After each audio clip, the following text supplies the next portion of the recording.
So let's look at Jock Nienaber's team to face Australia in the fourth round of the Rugby Championship on Saturday. Nienas has made 8 changes, 3 of them through injury, which means 5 of them are for tactical reasons. So let's figure out what those tactical reasons might be. We saw the Springboks last week playing very much a running rugby game plan, which is very unusual for this team. We saw the entire match just about 1 or 2 box kicks being kicked by the scrum halves, which is usually a statistic that numbers between 10 and 15. We saw the Springboks run the ball pretty wide, very early on in phase play, and in general running from quite deep in their own half. We saw the Springbok team not creating pressure, but rather looking for try-scoring opportunities out wide. This week, I suspect that we're going to see that good old-school Springbok rugby. I expect us to see a lot of box kicks, a lot of chasing, and a lot of up and unders. I expect the Australian back three to be put under incredible pressure this weekend.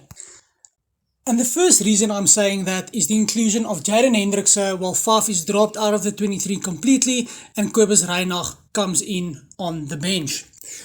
Now, there are big differences between Faf and Jaden Hendrikse. Hendrikse is a system scrum half. Hendrikse follows instructions incredibly well. He's not a player that's going to play on intuition or instinct. He's not going to snipe around the rucks. He's going to kick when his coach wants him to kick. And kicking is something Hendrikse does incredibly well. He's not the scrum half that you want for a running rugby game plan, hitting the ball quickly, getting the ball out to the wide areas as soon as possible. That's not what Hendrikse is included in this team sheet for. He's included here for his kicking acumen.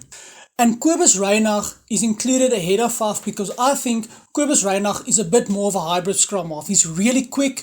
His father was a 400-meter athlete, and he'll get to the ball very quickly if the Springboks want to speed up play or play a running game plan. But in my opinion, and equally as well, Kobus Reinach is a very good kicker of the ball, or at least a better kicker of the ball than Faf de Klerk is. So I expect that the Springboks have included him in order to speed up play in the latter phases, but also keep consistency with the kicking game later on.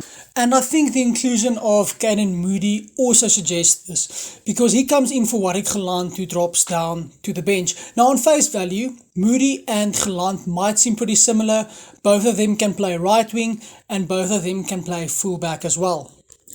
But Caden Moody is a lot more similar in his style of play to Kurtley Arendse or Tessen Colby than Warwick Gelant is.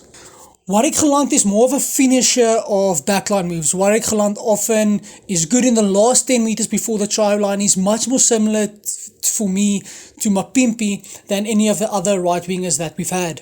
While Caden Moody has an unexpectedly good pass to him, and he can create space for other players as well and himself, whereas Gelant is a bit less autonomous. He depends on other players around him to create space for him to run into, and the only real instances where Gelant generates attacking opportunities is through attacking kicks. The other big problem that South Africa experienced in their first match against Australia is the ruck. Now, so Australia scored their first and their third try through very quick ruck ball, and South Africa were unable to slow that down. But I think we're going to see that change in this game. Malcolm Marx starts the game, which is a move a lot of fans have been calling for. And I think he's specifically included because he's so good over the ball. It's very difficult to move Malcolm Marx when he's in a position over the ball. And I think his inclusion is to slow down the ruck ball for Australia. This will help South Africa mitigate some of the quick starts teams have had against them in the last couple of test matches. And further, if you look at the Springbok bench, you've got Dion Fourie, Kwagga Smith and Dwayne Vermeulen. All 3 of these players have one thing in common, and that it is that they are very, very good over the ball. These are guys that are very difficult to move once they get their arms on top of that ball in the tackle situation. Don't expect Dion Fourie though to come on for Malcolm Marx. I fully expect Malcolm Marx to play the full 80 minutes. I think we're going to see Dion Fourie coming in for one of the flankers later on in the match, with Kwagga Smith and Dwayne Vermeulen obviously also coming on. So I think we're going to see a situation in the last 20 minutes of the game where South Africa are going to generate very, very slow ball for the Australians, and I think we're going to see a lot of turnovers in this game. We shall give the South Africa the opportunity to chase the game through turnovers, and the opportunity, if they're ahead, to close the game through kickable penalties. And I think this decision is also very much in line with picking Willie le Roux. If you watch Final Whistle, Swys de Bruin and Nick Mallet speaks a lot about the Springboks being a bit inept in their counter-attack when they turn the ball over. And I don't think that's because either of the players they picked last week were particularly bad. I just think Willie le Roux is much more adept at playing a counter-attacking game plan, as is Canan Moodie. These are players that recognize space very well. They read the game very quickly and intuitively, and I think they'll give the Springboks the ability to attack the Australian line after a turnover much better through creating space for other players to run into and carve out opportunities for themselves.